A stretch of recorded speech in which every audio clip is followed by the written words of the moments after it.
From the serene, dazzling night skies turns into gray.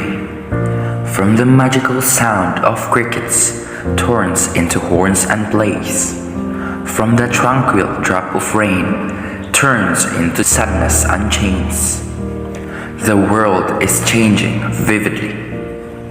How about now? Can we just let it be? What about the future that we all had promised? Me, you, us, and we. We are the future that we foresee. Make each day a new beginning, a beginning to change, to heal, and to start believing. If the world has changed, we can make it change again, but in a much better way.